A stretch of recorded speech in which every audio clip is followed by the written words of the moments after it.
I wake up, so I always do that at home. Oh, okay. Well, I'm Don Lee Fraser, and I used to be the supervisor of the Department of Natural Resources.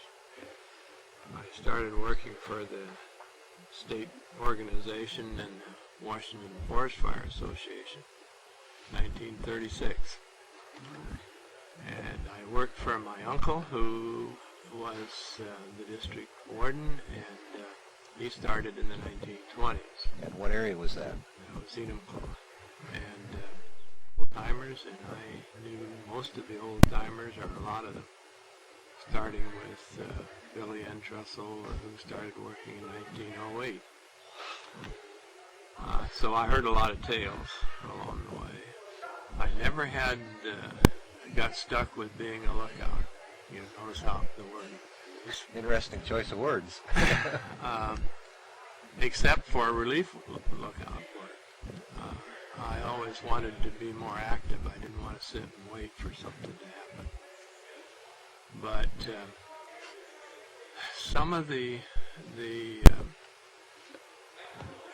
history that you're looking for in lookouts, you might go through the state library and go through the biennial reports of the old Division of Forestry.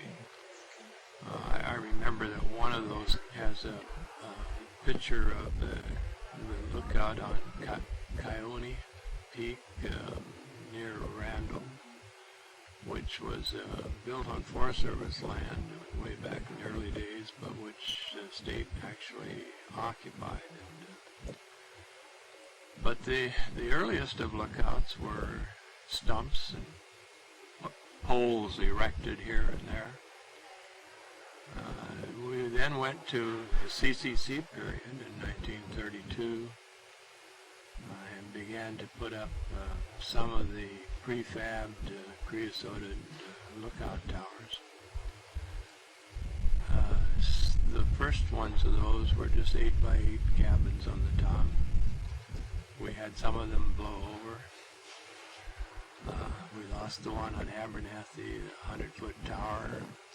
Took 2 or 3 of them going over before we figured out that they should have 2 sets of guy lines on them. The cables were fastened 2/3 of the way up, and they broke 1/3 of the way up. Fortunately, those storms had come in the middle of the wintertime when nobody was on them. Those high towers, the first towers were relatively low down, elevation-wise. The logging was lower down. And the first one that I really was acquainted with was the one on Pinnacle Peak out of Enumclaw. Cease came along and put a tower on Grass Mountain, and my uncle said that he figured it was pretty worthless. It was too high. And during the bad fire weather, there was so much smoke in Puget Sound that there were days when at that elevation, you just looked out over the top of a sea of haze and smoke.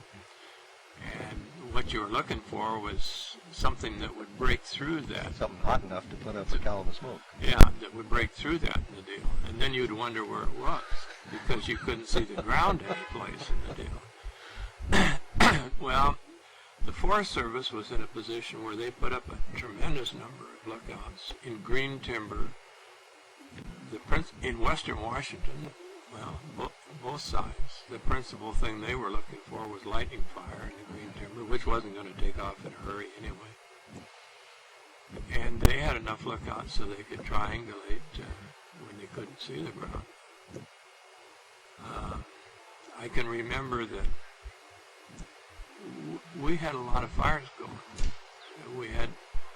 You had to distinguish, when you did see a smoke, you had to distinguish, was that the city dump at Fording? Was it the slag pile at Carbonado, which smoked all the time in the deal, or at least whenever it was dry?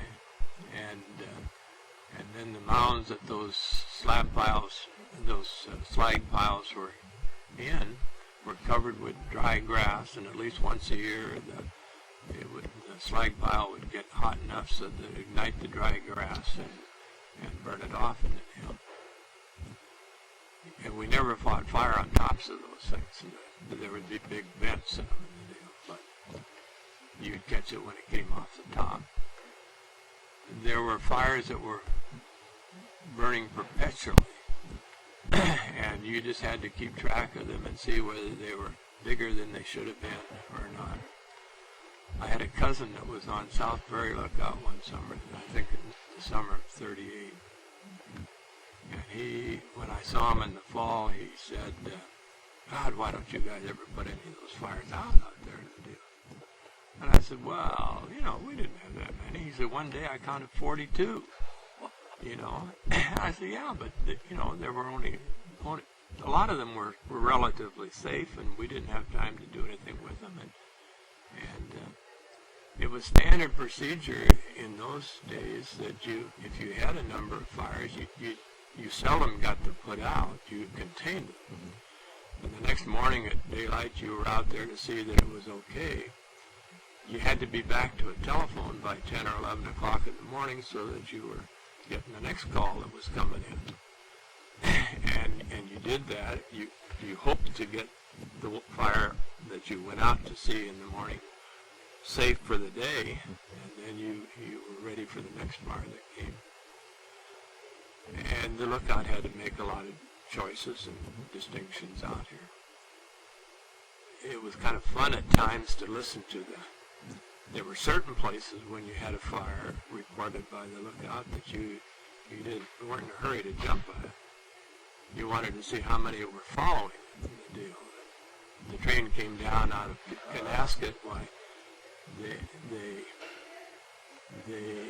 on the first real dry day, 20% humidity, the lookout would say that, well, fire at Henry Switch. There's another one down the track. And there'd be a pause in the deal. Yeah, there's another one coming in the deal. And you knew that the guy had cleaned out the firebox coming through. And Lucky was throwing hot sparks. She was throwing fire the whole length of the track. And then you knew where you had to be in the deal. That particular deal, and this is aside from lookouts, Depression days, and there was one guy that sold his mill 3 times to the railroad company alongside that track. We always wondered why he rebuilt it, but we finally decided that maybe he wanted to sell it to the railroad company. But at any rate, well, Don, the haze in the Puget Sound, the smoke in Puget Sound is something that the people today just wouldn't believe. I can remember as a kid that there was day after day that you could look at the sun without squinting at all, in the middle of the day, and you speculated where it was coming from. Was it coming out of Canada, or what, on a north wind, or was it coming from the peninsula? And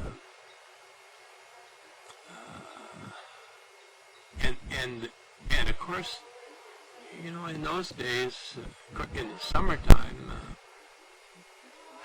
people didn't have a lot of fires going in their houses, but they cooked. A lot of them still cooked with wood. Yeah. And there was, if it was cool in the morning, why they put a little fire in the stove. And there was a lot of haze, and it piled up against the Cascades. When I went to Port Orchard in '41, I was just amazed that our lookouts could see the ground. Of course, in Enumclaw, we when it got bad, we took the lookouts off. We took the lookouts down for 2 weeks at a time because there wasn't any point in there sitting up there seeing nothing. How would you characterize the lookouts of that day, or age-wise? Well, when I went to Enumclaw, the guy that was on Pinnacle Peak was 17, and he'd been the lookout there for 4 years. There weren't a lot of laws about what when you could go to work and so on.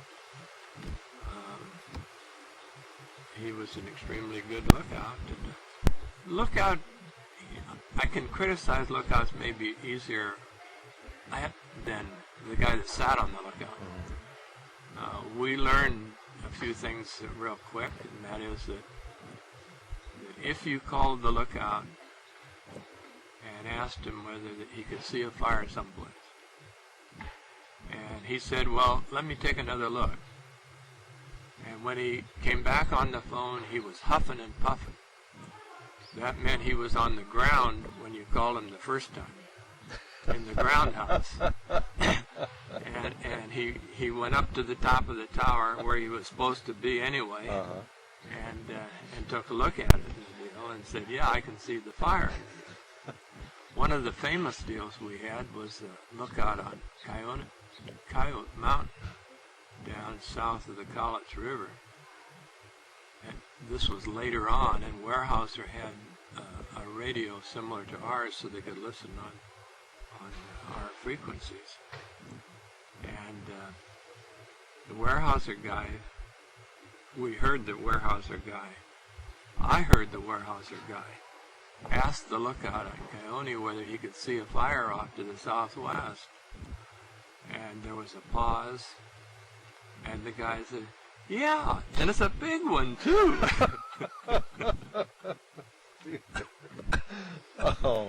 He had been reading, you see, and it's hard up there to sit and just do nothing but look for fire for 12 hours. Right.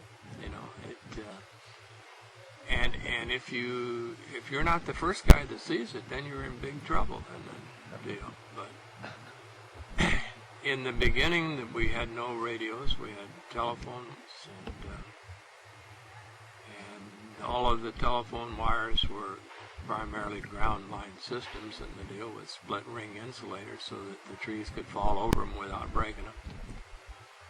And you had a Forest Service manual on how to fix the phones and phone lines,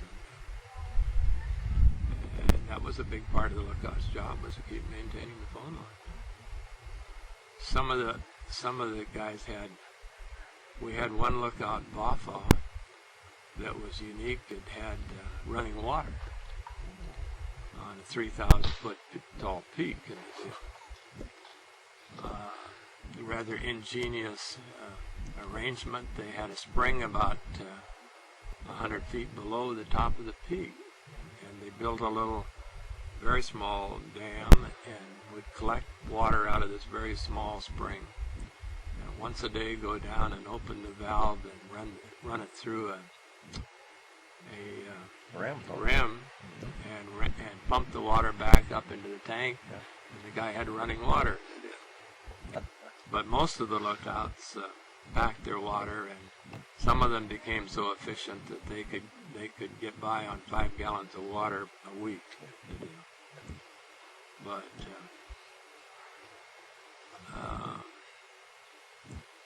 the lookouts, we went through a different stage when we began into the war. We had these AWS stations, aircraft warning stations, and they presented a lot of challenge. And one of the most memorable to me was the night that the lookout on Green Mountain called and said that in that instance, we were hiring 2 people on the lookout because it was 24 hours a day listening for airplanes. But they called from the lookout and said the wind was blowing so hard that they were afraid to stay in the lookout. And I finally said, well, you probably can't hear an airplane coming in that wind anyway in the deal, and go on down to the ground house. Well, they were afraid to go down the steps to the ground house. And I said, well, we'll come up. And Tom Johansson and I drove up there. And when we got there, it was raining and dark. And they had got down to the ground. But when they got down there, the ground house we had was built to ultimately be a garage when the war was over. And it had big garage doors on the windward side of the building. They were nailed shut, and it had a man door on the side. They, without thinking in particular, they came down out of the tower in the storm and rain, and they went over and opened the side door. The wind went in that door through the building and took the garage doors off the other end of the building in the deal, despite the nails in it. And so we had to wrestle those back up in place and secure that building. And then I told them that, well, you know, the lookout was safe. It was only an 85-foot tower, and as I recall, it wasn't one of the 100-footers, and it was a little shorter. And I said that, you know, that was perfectly safe. Well, to prove it, I'll go up and stay all night in that stupid thing in the deal. And which I did, and it rocked around all right. It was blowing pretty hard. But I came down in the morning and told them that they, you know, see there, no reason for you not to be up there. An hour later, while we found out that an identical tower on Capitol Peak blew over. And for some reason or other, that didn't restore their confidence in the deal, and they said, no way. Well, Don, did those aircraft watch people ever turn in any fires? Oh, yeah. This individual worked the year round. Oh. And during the summer, they reported both airplanes and fires. And then during the winter, where they were just there for the airplanes. But yeah, they were the regular lookouts. And it worked out pretty good because there were two of them there, and they didn't get lost. They weren't as apt to overlook looking in the deal. How many of those kinds of stations were there? Well, the state of Washington had about normally 100 or just a little over 100 lookouts. And I would suppose that in western Washington that maybe half of those. We put a lot of intermediate aircraft stations in. In the Bremerton area, for instance, we had Green Mountain, but we also had a station at Bangor and one out at Camp Spillman those weren't towers, they were stations on the ground, on peaks, on ridges in the deal. One of those is now in the middle of what is the submarine base there at Bangor in the deal. But it was early on, and I had mentioned to you before that when I went to Glenwood in the fall of '41, they had a unique lookout on Laurel, I think it was, on the north side of the valley, that was in a big old growth yellow pine. And they had topped the top of the pine, I suppose at close to 100 feet, and maybe higher. But they left a few green limbs on it to keep the tree alive. And then they built a vertical ladder that was stood about 2.5 feet from the tree. And you climbed up the vertical ladder 100 feet with your back against the tree, so that if you got tired, you could stop and lean against it. And it gave the guy more of a feeling of security as he was going up and down it. And that, some way or other, made its way, a picture of that made its way into the issue of the National Geographic. That I don't know whether I still have that at home or not. Mike had a copy of it in the office of that issue for years. But later on, during the early part of the war, we put in an additional lookout down at Purdy, south of Port Orchard, and we made it the same way. That, except that there we figured it was going to be a temporary one. We didn't leave any limbs on the tree. We went up and topped it, and I did that. I went up and topped it, and came as close to getting killed as I ever hoped to before it happens in the deal. I went back down and got a pass line and a block to go back up to start rigging the guy lines on the tree.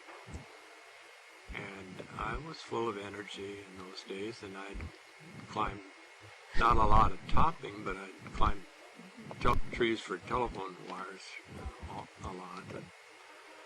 And I was highballing up, throwing rope and taking as many steps as I could, but each time, and I wasn't watching, and I threw the rope up, and I looked up at the same instant, and my rope was already above the top of the tree. And I just caught the top of it, and before the rope came tight, I just was able to get enough whip in it that I caught the top of the tree. My heart went from one side to the other and back again, boy. I'll tell you, it was, it would have been all over except for that inch. But we rigged a platform on it and used it all during the war. And we had a small crew that was stationed there, an extra crew. Those aircraft observation people, did they telephone into your headquarters, or how was the communication on that? It was telephones. We had, the radio system came in. I'll stop and think about the years. I can remember the instances, and then I have to attach years to it, the deal. But they during the time that I was still working summers at Enumclaw, there was a program, I think it was the NYA program, National Youth Administration maybe, that came along, and there were kids that were going to school that were working part-time and for $15 a month. And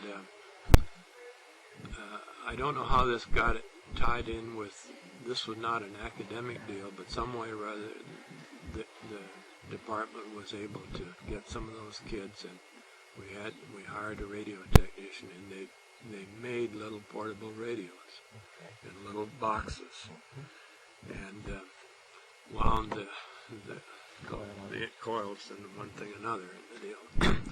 And then you had a flexible wire antenna that you carried with you, and you had a little insulator weight on the end of it. And the wire was about 12 or 15 feet long, and you'd have to get it vertical in order to talk anywhere. And so you would either try to throw it up on a telephone line, or you would try to throw it up on a limb on a tree. And after the second or third try, and if it didn't hang up some way or other, you'd get it directed. And then you would put your earphones on, and you would see if you could talk to the lookout. That was the only place. You had to have a line of sight in order to communicate. I think those got out into the field probably in,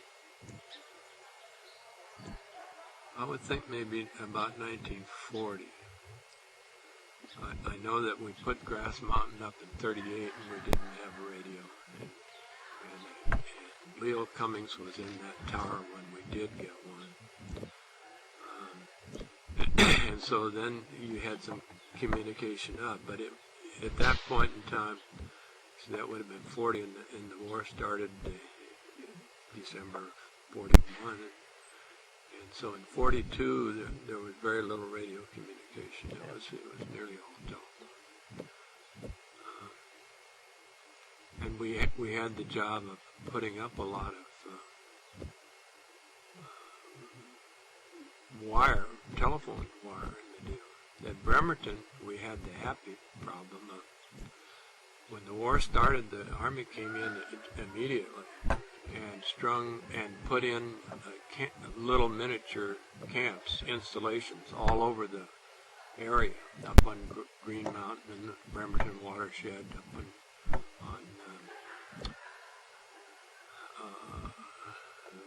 Gold Mountain. They were putting in aircraft installations to protect the Bremerton Navy Yard. Yeah. And they put up, there was over 100 barrage balloons that were up anchored and of course the wires were to deter guys from flying, the Japs from flying underneath them and the deal.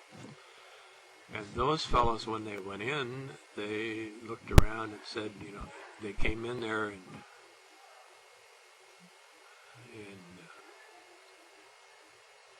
well, probably the first of them had been in the latter part of January and then February, along in that period of time. And they looked around to see what, they had the job of making a camp, putting a tent up. And in that logged off land, there weren't any trees to tie the wires to put the tent up. And so they looked, and there was our telephone line going through there. and that was a 2-wire system. We had poles in there in the deal. So they climbed some way or other. They shinnied up those telephone poles, and they'd cut the wires off at the insulators on both sides of the insulators, and they got those wires in the deal. And they used the wires to help tie the tents up with. So I came over there and right at that point in time, and the first thing we had to do was to get the communications to the lookout for this aircraft warning deal. And we worked from dark to dark, getting those wires back up in place.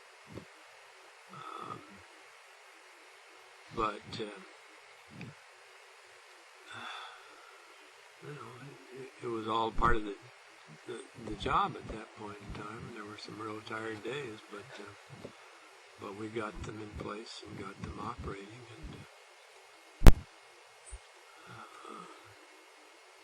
And was there ever an apology from the military, or did they acknowledge you existed, or? Oh, the military was so. Well, to us, the military was somewhat of a joke. In all probability, they could shoot those guns and do that job in the deal, but they were just a hazard as far as we were concerned. They started a lot of fires. These kids were out of the east primarily. There was a unit of guys that were from the New Jersey area. None of them had ever been in the woods. They'd never seen an axe before. And the generals decided that we should give them fire training and teach them how to build fire trail. And we would go out and demonstrate and then have them, the soldiers, enlisted people do it.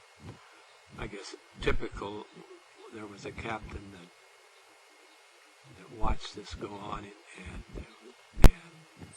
finally rather gingerly said to me that, well, he wondered if he could borrow my axe to see if he could cut down one of those trees. And there was a little tree that was maybe 6 or 8 inches in diameter.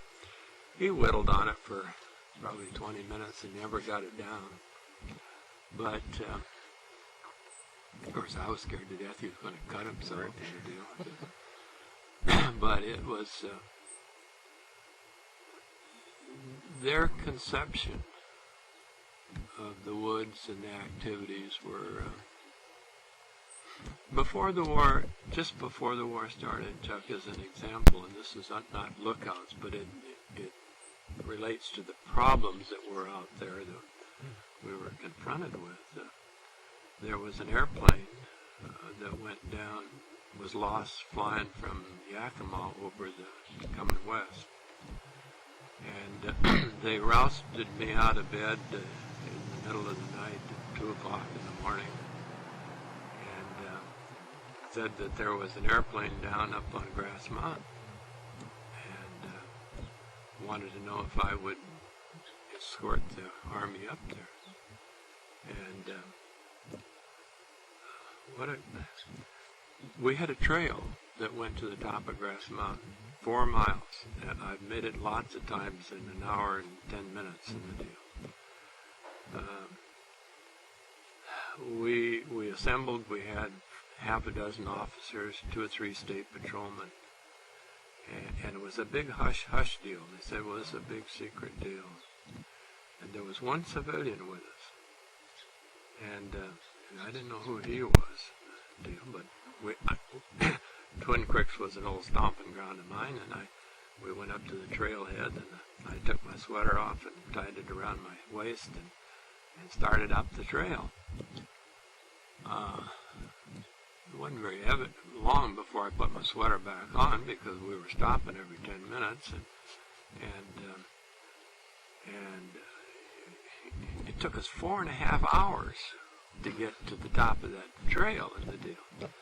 And along the way, I got this civilian aside and asked him what was happening, how come he was there, and what the deal was. And, well, he had been down in the Green River country with his buddy, and he saw this airplane flying across the mountains, and it went across the top of Grass Mountain.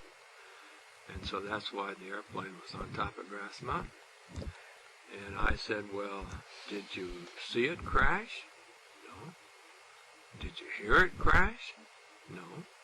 Well, what makes you think it's up here in the deal? Well, it went across the top of Grass Mountain, and that was the last he saw of it in the deal. I said, did you tell this story to these guys? You know? Well, yeah. I said, yeah, sort of. But he had told them that he knew where the plane was, and they were going up and on this mountain. And I said, how come you were down the Green River anyway? I said, those roads are locked down there. Well, he'd really rather not say, but turned out he was poaching deer down in the Green River, and he didn't want to tell anybody. And these guys had taken this hook, line, and sinker. He knew where this airplane was, and we went out to find it in the middle of the night with all these guys. And I said it took 4.5 hours to get the major to the top of the mountain. It took 5.5 hours to get the state patrolman to the top of the mountain in the deal. And in the process, I told this major, I said, man, you don't want to, he would stop and sit so long. I said, you're going to get cold and you'll get stiff. It's stiff in the joints. He says, I haven't been in any joints recently. And I said, no, and you may not have been stiff recently either, but you're going to. This whole mountain with these horses. And I said, well, you can't get that horse off of the trail. Well, we'll go down the trails. And so they would go on the trail, and they would draw in on the map a band 2 miles wide that they'd covered this deal, and it was chaotic, and the concepts that they had and what you did with them, the deal, but we had the aircraft warning deal. Incidentally, in that process, they lost one of their search planes, and we found that. It took us 3 days to find that. But you never found anything off the top of Grass Mountain? Never found anything off the top of Grass Mountain. Oh. But the aircraft warning system, I guess was the best that we could have at that point in time. Today it would look so ridiculous that it would be funny, but the over the years, most of those lookouts were supplied by ground, packing stuff into the ground. Later, in the 1950s, we tried dropping supplies to those people from airplanes. It was a lot of fun, but it wasn't too practical at times. Kind of busted a few cans open? Well, Pinnacle, we dropped on Pilchuck one time, and Pilchuck is if you miss it, if you overshoot it, it goes several thousand feet down into the river. And so we were undershooting it a little bit, and I can remember Harry Osborne was on the ground and watching this go on, and we were tying those burlap chutes to those packages that were going out, and we dropped one, and the chute didn't open. And I figured that was wiped out. When we had a number of them that I was dumping out. And when we got through with those that we had aboard, I got on the radio and asked Harry Osborne, I said, well, I guess we wiped that one out. And he was laughing when he came on the mic. He said, no, he said he didn't hurt it. And I said, what do you mean? He said, well, I'll tell you about it afterwards. And they had an outhouse with a pile of rocks up there. Whatever it hit, it had to hit a pile of rocks in the deal. Except that on the underside of that outhouse, there was a nice soft place. And that chute went in underneath that outhouse, and it landed, and it didn't break a thing. Had to be cleaned up a little, though. Oh, yeah, it had to be cleaned up. Oh, dear. But I guess one other thing that was rather memorable was that on the 21st of September in 51,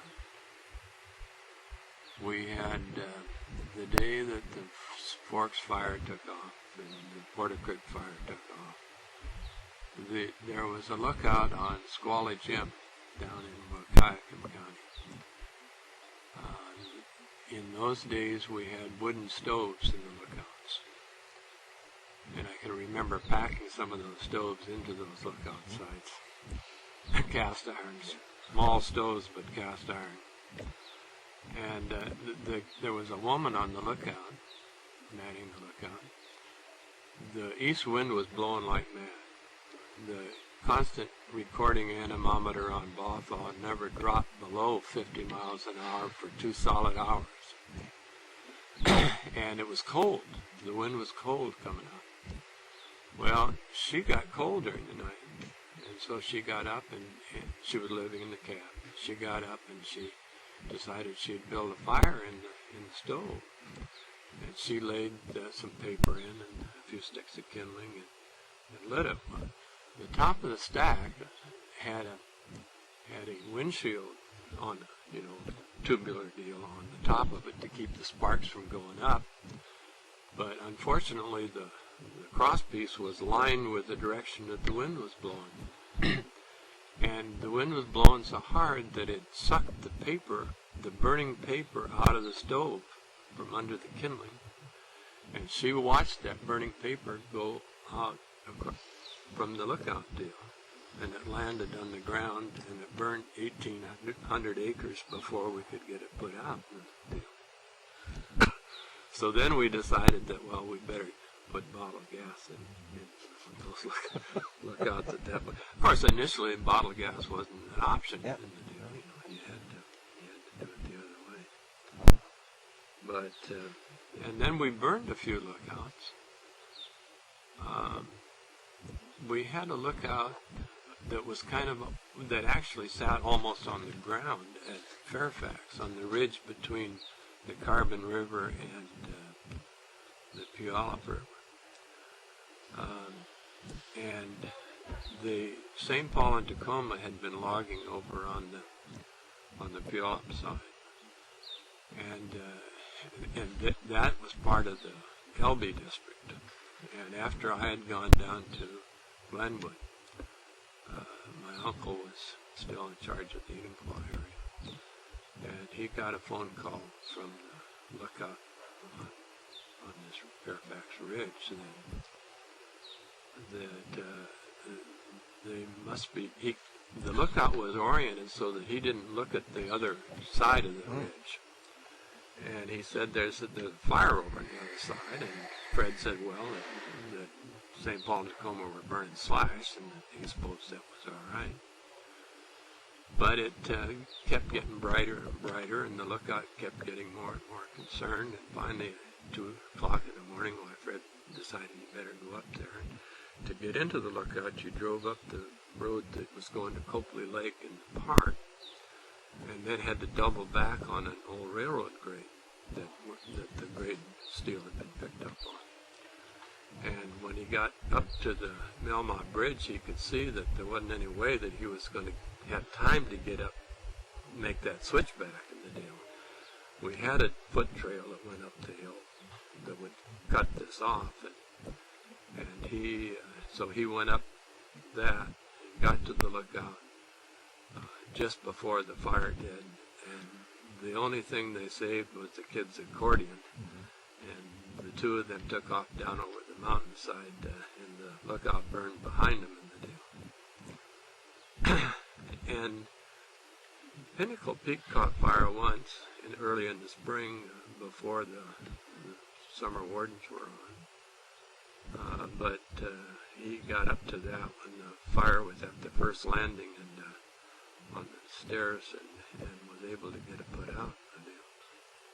And I suppose there were probably some more that burned there. On the big fire we had in the Yakult in '52,